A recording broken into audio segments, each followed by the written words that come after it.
So it's been 5.5 long seasons in this save so far, but we can finally say one of our own, one of our youth intake players that we've developed over these years is finally one of the best players, if not the best player at the club. We'll touch upon him in a second. I'm sure a lot of you might be able to guess who it is. Of course, a few little things I want to show you. First and foremost, firstly, we want to look at Sobersley. Now, I did touch upon it a little bit in the last episode. He wants to, let's just get his form up there. He wants to start more games. So he started, he didn't play the Preston game. In the last, January? In January alone, he's played 1, 2, 3. What's happened there? He played 3 games in January. He's missed, out of the last, mid-December, he's played 1, 2, 3, 4, 5, 6, 7 games, missing 2. So out of 9, he started 7. Now, let's just take a quick look at our promises. And he's still not happy, with 7 days left on the promise, still not happy that he's playing enough games, which is ridiculous. But yeah, of course, we do want to quickly show you, before we look at, of course, Mark King. If you didn't guess it, then you've obviously not been following the series, because Mark King is our standout player. But if we look at the appearances so far this season, of course, Alisson being the top one, but there's only 1, 2, 3, 4, 5, 6, 7 players ahead of Sobersley. So, and as you can see, his condition is not brilliant because the amount of matches he's been playing. So, a little bit, one of those things that sort of can threaten to derail your whole season, because what I'm kind of expecting is, and sometimes this was sort of annoys me a little bit about the FM is, he's played 7 out of 9 games in the last month.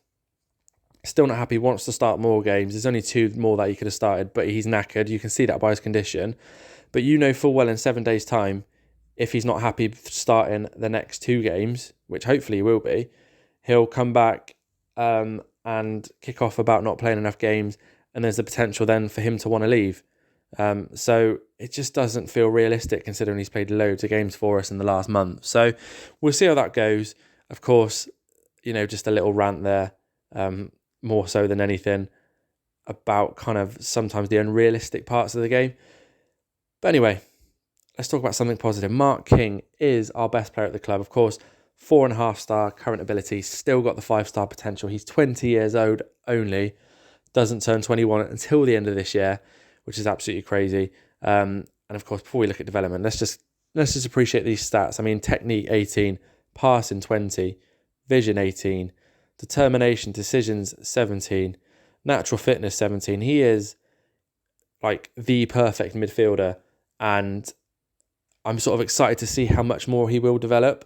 Definitely one of my best wonder kids that I've developed in probably the last couple of FMs, if I'm honest. But yeah, let's just look at his development.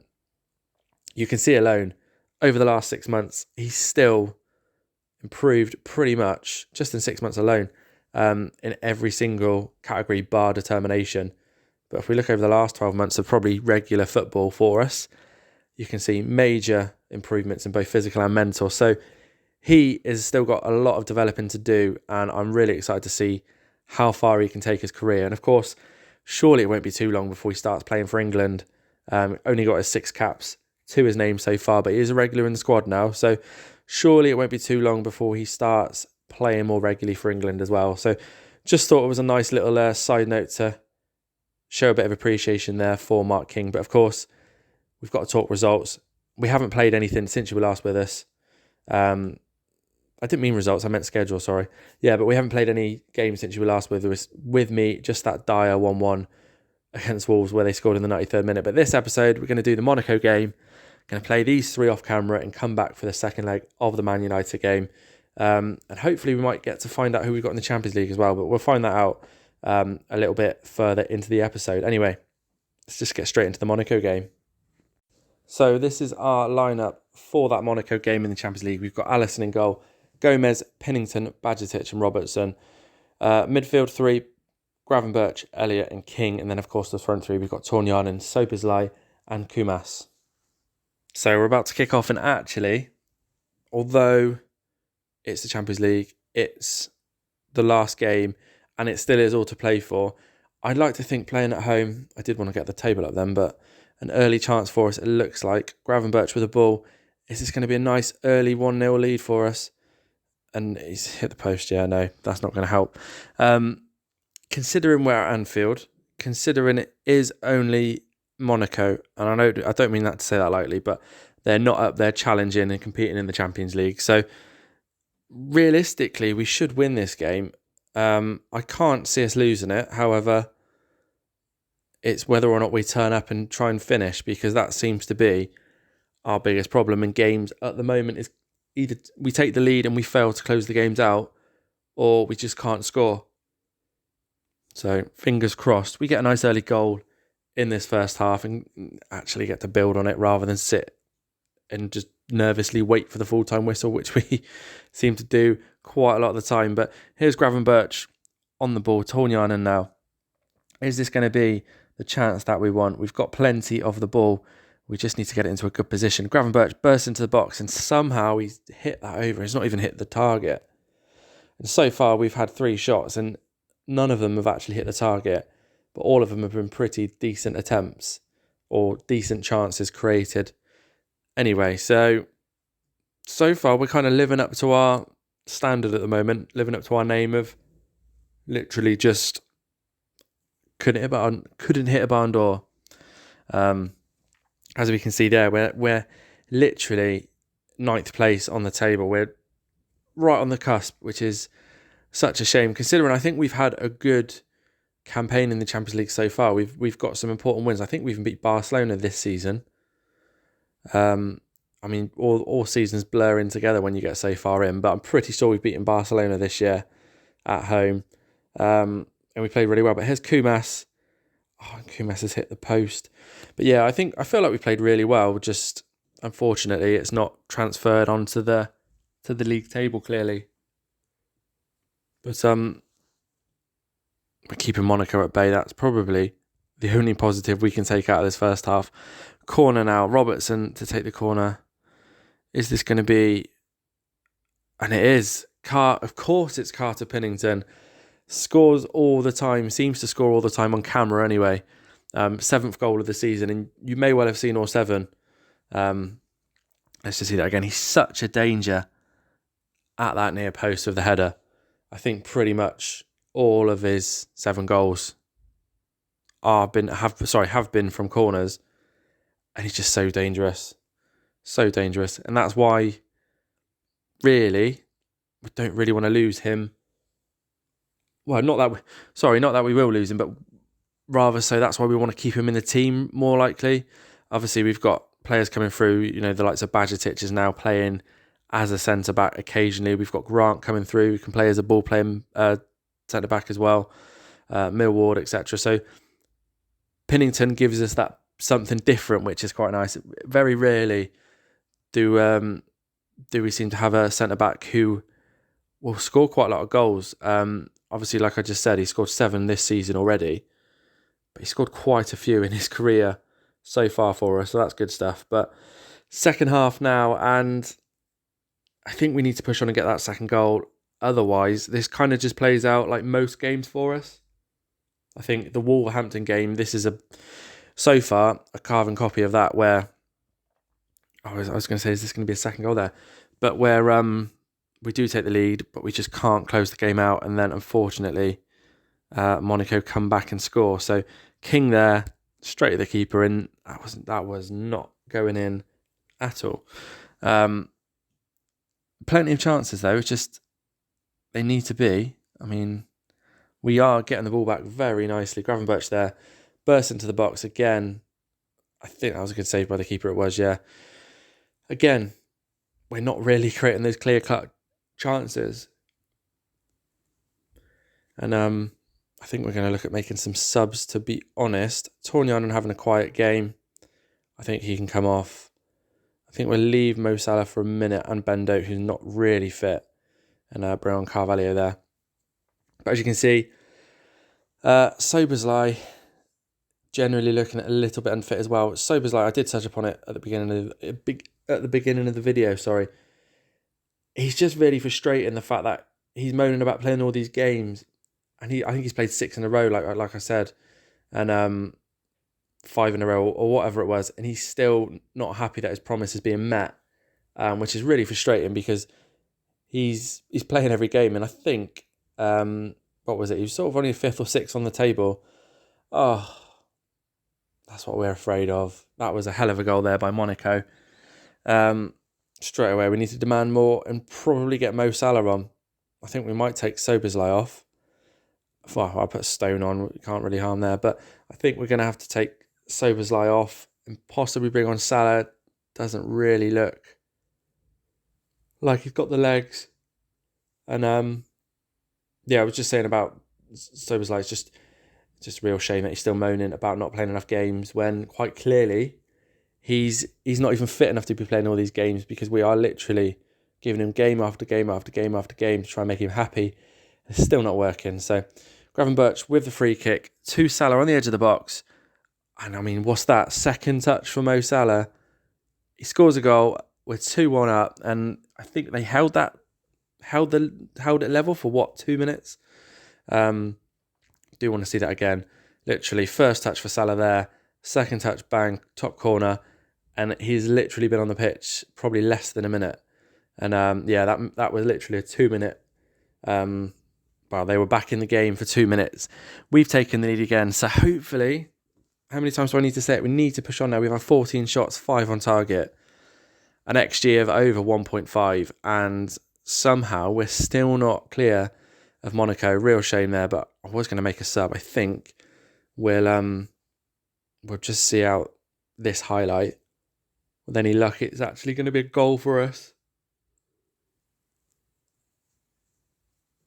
Pinnington plays the ball to Elliott. Mo Salah now gives the ball away, and that's not ideal. Stone wins the ball back. King now to Carvalho. Also loses the ball. Wins it back. Plays it to Salah. Loses the ball. Plays it to Elliott. I mean, that's a little bit scrappy, isn't it? And Elliott, you can tell that was on his weaker foot. Absolutely shanked that across the goal. And but more importantly, looking at the table, we are hanging in there. Unfortunately, we're literally just a point within the top 8 and going through automatically. However, there'll obviously be a few games to play the following day. So we may, if we win this, we may have to sim a day ahead just so we can get the full fixtures, the full results. And there we go, yeah. Don't worry. It does not matter what I said now. We need to win this. Otherwise, I don't think we will have any chance of qualifying automatically. If we do, of course, we'll come back when we got the full set of results to see where we are on the table. But, this is not good. Did not want to see the ball down this end of the pitch in the 86th minute, especially not giving it away like that. Monaco potentially turning the screw. Did not see this coming at all. We've played most of the game pretty comfortable. Here's Stone. Are we going to get a goal? Carvalho to Mo Salah. Surely Mo Salah needs to be scoring from there. It's so frustrating. This is the Wolves game all over again. I think we're going to take Elliott off. He's just not had a good game at all. Bring on Parsley. See if he can do anything different to Elliott there. But I think that looks to be it. And we could get one more chance. Is it our chance or is it Monaco's chance? Please say it's not Monaco's chance. It looks like there's one more chance to potentially win this game. And I can't lose this. We cannot lose this game. We've not been under threat at all until literally the last 5 minutes. Gomez there manages to get the ball, plays it to Salah. This is not the position we want to be passing the ball around in the 93rd minute like this. This is cringeworthy. If we finally get it away. Gomez to Salah. Stone comes and gets the ball with the man in the middle. Carvalho. And how has he missed? There was a man in the middle. I don't know who it was. Potentially King. How have we not scored there right at the end? Carvalho Clearly bringing on the wrong man. Carvalho, how has he not scored? Oh, and we're kicking ourselves big time. But there is confirmation of the table. We're 10th. We are going to qualify. Of course, we've already qualified. It's just a case of who we get in the knockout phase now. So going to play a couple of games off camera, bring you back for that Man United game and fill you in on who we've got in the Champions League. So before we get into that second game against Man United, there's a couple of things I need to show you. Obviously the games that we played off camera, but also this. And it's moved pretty fast, hence why I've not actually told you about this before. You're seeing it right now. Mo Salah signed a new contract, but literally, it was only a couple of days ago. Andrew Robertson has signed a new contract as well. And for some reason, I can offer them contracts for longer than just a year. So you'll see Mo Salah signed a new contract for 3 years there. So I'm expecting him now to stay at the club for the rest of his career till he's 39. Now, quick story, Andrew Robertson realised that no one wanted him at all over the January transfer window. No one put any interest in, no one put an offer in. He then said he's happy to stay at Liverpool. Because he said that, we offered him a contract he accepted. Salah was a little bit different. Mo Salah come to me and basically said, "You've not tried to sell me. What are you going to do about it?" I kind of basically along the lines said, I don't think there's anywhere where we can show you conversation history, which is a shame. But I basically said to him that, why do you want to leave? Why would you want to leave such a great club? Blah, blah, blah, blah, blah. He was easily persuaded, is probably the best way to say it. So he backed down, we offered him a new contract, and he's happy to stay. So that, after many, many episodes of moaning that Mo Salah will probably leave at the end of the season, you've now not got to hear me say that, because he won't be. He will be staying probably for the duration of his career.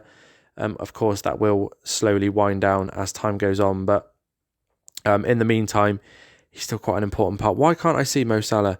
There he is. He's still quite an important part of our team. He is a star player, yes. Wages don't really matter considering we've got nearly £1 million a week we could spend if we needed to. So not very worried about wages, obviously, because we don't actually buy players, and that's how we save the money up. So that's enough of Mo Salah and Andrew Robertson. They're staying. That's good. The other good news is we beat Everton 2-0 in the Premier League. We made hard work of Wolves. We had to wait till the 108th minute to finally score, but we got our two British players there, King and Doak, scoring the goals, and then we did labour to a little bit of a 2-1 victory over Burnley. So, of course, that leads us quite nicely onto the Man United game. However, we have got a two-legged game in the knockout round against AC Milan. We are playing the second leg at home. We will do that in the next episode. So I'm hoping, I always like second legs at home, and that's not the case for the Carabao Cup. But yeah, we'll worry about the Champions League next episode. First and foremost, we're going to concentrate on getting through to hopefully the Carabao Cup final against either Man City or Arsenal. So we'll take you straight into that lineup and get into the game. So here we go for the lineup for the Man United second leg. We've got Alisson in goal, Bradley, Pennington, Bajcetic and Beck make up the back four. The midfield three, Elliott, Szoboszlai and Gravenberch. And then, of course, our front three, Tornianen, Doak, playing behind Stone. So, you see, this is always a worry for me, playing the second leg away from home. You're sort of, especially 2-0 up, it's quite a dangerous position to be in. Because all it takes is an early goal. I just don't jinx it. I hope I've not jinxed this. Man United with the early corner. Surely we can get this away. Bruno Fernandes. Oh, that's what we didn't want. Like I was saying, it's a dangerous position to be in because an early goal for the home team, and it essentially feels like it cancels out the 2-0 lead, which is exactly what Man United have just done to us. So, yeah, that's why I don't like it, for obvious reasons. Of course, one thing I haven't shown you is Arsenal. I don't know the scoreline, but I did check before we got into this game. Arsenal beat Man City in the Carabao Cup, the other semi-final. Therefore, we will be playing Arsenal if we get through this. And it is a big if now that Man United have scored that early goal. Not good at all. But yeah, we'll be playing Arsenal, which we do for many competitions. We seem to always play Arsenal, whether it's Community Shield. And that was really, really poor defending there. We just let that Smith Rowe completely run through our defence. And luckily, he absolutely fluffed his lines. But yeah, we seem to play Arsenal quite a lot in the finals. They're clearly the team to beat at the moment. And even Man City seem to have dropped off a lot. I think if they didn't have Haaland playing, I think they'd probably be completely out of the top four. So yeah, watch this space anyway. And of course, Man United have dominated this first half. I'm a little bit wary now of saying too much and jinxing things. However, Soberslai with a corner. Could we have Pennington step up and get us a nice goal there and get us back on level terms? Soberslai back to Gravenberch. Do seem to be going the wrong way, but Connor Bradley now, lovely ball into Doak, and Doak gets completely robbed. And what are Man United doing here? They're playing like we do, playing it very dodgy around the back. Hopefully some high pressing will get us the ball back, and it does. Beck now with the ball. Can we capitalise on this? Tornjanen. No. Back to Beck. To Elliott now. Oh, and that was a hell of a goal from Elliott. That was complete mess, that first part. The ball completely pinballing around. But Elliott has properly stepped up there with a lovely shot from the edge of the box. We do make it back to 1-1. Of course, 3-1 on aggregate. Man United again have it all to do, and that is a lovely goal there. Squeezes it in the bottom corner. But hopefully that means we go into the break ahead on aggregate, but hopefully not behind in this 90 minutes. It would be nice if we could even nick it just before half-time and go in 4-1 up on aggregate. But, beggars can't be choosers, and I will take what I can get, especially since we're playing away from home at Man United. But that Lacey, I've not seen or heard much of him. I assume he is, Smith Rowe here. Is he, let's just take a quick look. Is he their answer to our Mark King? No, he's an actual player. Can't say I've heard of him, so maybe that's just because I'm a avid Liverpool fan in real life and don't take too much notice of Man United. So there we go. But Elliott with the corner. Pennington needed to get on the end of that. He didn't. Stone plays it back to Tornjanen. Is this Elliott for a second? It is. We're 2-1 up. Elliott with the second goal. Talk about putting your shooting boots on, but no, it's going to a VAR check. I don't think he was offside. No, he wasn't. And there we go. 2-1 up. We've completely flipped this game on its head in the first 45 minutes, and we are in a very, very comfortable position now. Both goals from Harvey Elliott, 5 minutes apart, both assisted from Tornjanen. So Elliott and Tornjanen both stepping up this first half. And let's more of the same, please. Definitely more of the same. Nice to beat Man United in their own backyard. So if we could carry on with that, but it could have been so different. That is the problem. It could have been so different. I think Smith Rowe did miss a couple of chances in the first half, and literally 25 seconds into the second half, Man United, I think, have got back on level terms.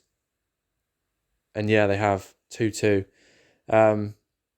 We've still got that 2-goal cushion, but you don't want to be conceding 25 seconds into the second half. Clearly let our guard down there, but what we're going to do, I think, is maybe try and leave it a little bit longer. Stone, again, not really doing a lot in this game. Do you know what? If Stone scores before the end of the season, I will be very, very impressed. Put it that way. Of course, we don't want to take Harvey Elliott off. He is playing very well. I think Mark King's gonna have to come on and just hopefully steady the ship a little bit, because we're in a risky position considering how early Man United did score. Nice to see a good save there from Alisson. But yeah, if they had scored about now and made it 2-2, I'd probably feel a lot more comfortable, because they'd still need to get themselves 2 goals. But the fact that they scored it so early means we're not safe at all. I'd just like to see the team putting a little bit more effort in, and they're not happy with that. Of course they're not, because why would they be? We're 4-2 up. So, God forbid I ask for too much. Again, Tornjanen having a good game. I don't know whether to... I want Stone to score. I really want Stone to score. I don't know if any of you guys are watching this series, especially the last handful of episodes, and wanted to see Stone score either, because it just doesn't happen. I don't know why. He just can't seem to get his shooting boots on. Gravenberch now on the edge of the box. He hits that just over the bar. And I think I'm looking at Bajcetic thinking we could probably slot him in here. Let's just see this. That's a good tackle there. And oh my God, how has he blazed that over the bar from that that sort of angle? But I think we're going to go cautious just to try and grind out the last 15 minutes. But I do want to I'm going to keep Elliott on in case he gets himself a nice hat-trick. Szoboszlai could come off. But what we're going to do, we are going to, bear with me while I do this, put Ryan Gravenberch there as the box-to-box. And we're going to bring on Joe Gomez. I don't feel confident enough to bring on Jermaine Grant, not considering it's a semi-final and it is in the balance, because if they score now, I imagine they will throw everything at us. So hopefully we get a goal here, and that's kind of the tie done then, in my opinion. Lovely ball into King in the inside. Can he get the ball into the middle of the box, and can Stone score? Gravenberch to Elliott on the hat-trick. And of course, it's Elliott with a hat-trick, isn't it? I think that's got to be his first hat-trick he scored for me. I can't remember him scoring a hat-trick before. But we did move him out to the right wing there to potentially get his hat-trick. But he's actually got it from centre midfield. So, yeah, we don't really need to worry. And of course, I'm quite happy to go back to a balanced approach now, considering I can't see Man United getting 3 goals in the last 10 minutes. Of course, it could be famous last words. I really hope that doesn't come back to bite me in the arse, but we will see. Bajcetic now with the ball to Gravenberch. King, can we get Stone on the score sheet? I think that's probably the next thing to tick off of our list, isn't it? The fact that that looked a good tackle. It was. Great tackle there by Pennington. Always assume that those sort of tackles, when you're watching a highlight, is going to become a penalty, but nice to see a great tackle there from Pennington. And Torniano with the ball, plays it to King. Gravenberch on the edge of the box. Can he feed through? Is Elliott going to get 4? Oh, and Elliott gets 4 goals. Oh, is that offside? It could have been tight. But yeah, I would not have put Elliott down to score a hat-trick, let alone 4 goals. And it's, we carried on. I don't know what happened there. I thought that might have been checked for offside. Really bizarre, but Elliott's now got 4 goals. We are ripping Man United apart. Unfortunately for them, they've had just 2 more shots than us, the same amount on target. Even their XG is a lot better than ours. However, we've got Harvey Elliott, and anything he touches today seems to become a goal. So wouldn't it be a story for Elliott to get another and get 5 goals against Man United? That would be ridiculous, but very possible. He's already got 4. Pennington with the ball, plays it to Bradley. Elliott now with the ball. Is he going to run inside and go for it from 30 yards out? No, he's not. King now with the ball, and that's just gone wide of the target. I don't think I've seen Stone even attempt a shot this game. I think we're safely through to the final. Like I said, it would be nice to check that box to say Stone has finally scored on camera for the first time in forever. However, step 1 of the quadruple is, of course, the Carabao Cup final.